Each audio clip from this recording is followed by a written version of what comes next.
पुण्यातील वैष्णवी हगवणे आत्महत्येप्रमाणेच आता सोलापूर जिल्ह्यातील मोहोळ तालुक्यात देखील एक धक्कादायक आत्महत्या समोर आली। 4 चाकी गाडी आणि पैशाच्या हव्यासामुळे आशाराणी पवन भोसले वय वर्ष 22 या विवाहितेने आत्महत्या केल्याचा आरोप तिच्या वडिलांनी केला। पती पवन भोसले, सासू अलका भोसले आणि सासरे बलभीम भोसले यांच्या विरोधात गुन्हा दाखल करण्यात आला आहे। चिंचोली काटी येथील राहणाऱ्या आशाराणी हिने काल 3 जून रोजी आपल्या राहत्या घरी गळफास घेऊन आत्महत्या केली। तिच्या मागे अवघ्या 3 वर्षांची मुलगी असून त्या दुसऱ्यांदा गरोदर होत्या। 2019 मध्ये पवन भोसले सोबत तिचा विवाह झाला होता। विशेष म्हणजे आशाराणीच्या बहिणीचा विवाहही पवनच्या भावाशी झाला होता। पोलिसांनी दिलेल्या फिर्यादीत आशाराणीच्या वडिलांनी गंभीर आरोप केले। गेल्या 3 वर्षांपासून पती पवन भोसले तिला गाडी घेण्यासाठी माहेरहून पैसे आणण्याचा तगादा लावत होता। पैसे न आणल्यामुळे तिच्यावर सातत्याने शारीरिक आणि मानसिक छळ होत होता। सासू सासऱ्यांकडूनही स्वयंपाक नीट येत नाही, घरात इज्जत नाही अशी टोमणे मारत तिला त्रास दिला जात होता, अशी तक्रारही समोर आली आहे।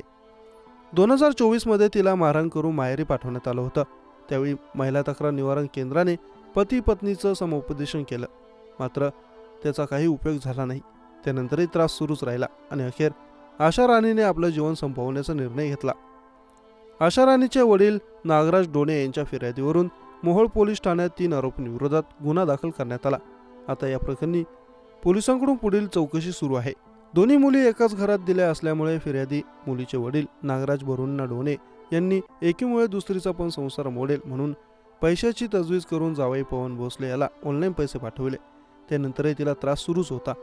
तुमच्या मुलीला स्वयंपाक येत नाही, ती आमच्या मुलाची किंमत करत नाही, अशा तक्रारी आई वडिलांना सांगितल्या जात होत्या। होणारा त्रास आशाराणी आपल्या वडिलांना फोन करून सांगत होती। आता सहन होत नाही म्हणत होती, मात्र हतबल आई वडील दोन्ही मुलींना व्यवस्थित संसार करा असेच सांगत होते। ऑक्टोबर 2024 मध्ये आशाराणी पती पवन भोसले याने मारहाण करून घरातून हाकलून दिलं होतं। त्यानंतरही मुलीसह माहेरी रायपूर येथे आली होती। माहेरच्यांनी याबाबत विचारले असता तिच्या पतीने मारहाण केली, पैसे घेऊन ये नाहीतर घरी येऊ नको असे सासू सासरे यांनी सांगितले। दरम्यान पतीने सोलापूर येथील महिला तक्रार निवारण कक्षात पत्नी नांदायला येत नाही अशी तक्रार दिली। त्यानुसार पोलिसांनी समुपदेशन करून आशाराणीला नांदायला पाठवलं, मात्र त्यानंतरही तिला पती सासू सासरे वारंवार त्रास देत होते। त्याच त्रासाला कंटाळून 3 जून रोजी दुपारी घरी ओढणीच्या साह्याने गळफास घेऊन तिने आपलं जीवन संपवलं। आशाराणी भोसले हिची मोठी बहीण उषा राणी हिचा विवाह मोहोळ तालुक्यातील चिंचोली काठी येथे राहणाऱ्या ज्ञानेश्वर भोसले यांच्याशी 2019 साली झाला।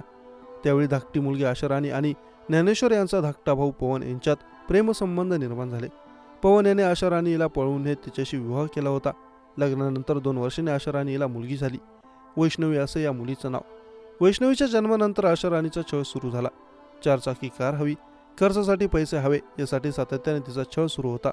2 वेळा तर मुलीच्या आई वडिलांनी व्हिडिओ कॉल करून देखील पवन याने मारहाण केली। 2024 साली मारहाण सहन न झाल्याने आशाराणी ही माहेरी रायपूरला निघून आली होती। मात्र वर्षभराच्या आत ही दुर्दैवी घटना घडली। काल आत्महत्या झाल्यापासून मृत आशाराणी हिची 3 वर्षांची मुलगी वैष्णवी ही सासरच्यांच्या ताब्यात आहे। आता काही वेळापूर्वी वैष्णवीला आशाराणी यांच्या माहेरच्या कुटुंबियांना देण्यात आलं।